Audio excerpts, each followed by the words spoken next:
Charpa Falls is a waterfall located in Athirappilly panchayath in Thrissur district of Kerala. Located on the west-flowing Chalakudy River, this waterfall lies in between the more famous Athirappilly Falls and Vazhachal Falls.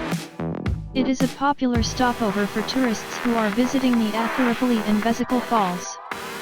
It is located close to the road, and during monsoon months, the water splashes onto the road. Good point for journey and photo break. It's dangerous to get down into the falls for bathing. The water volume peaks during July-August when the monsoon is in full swing. It was a wonderful experience in my life.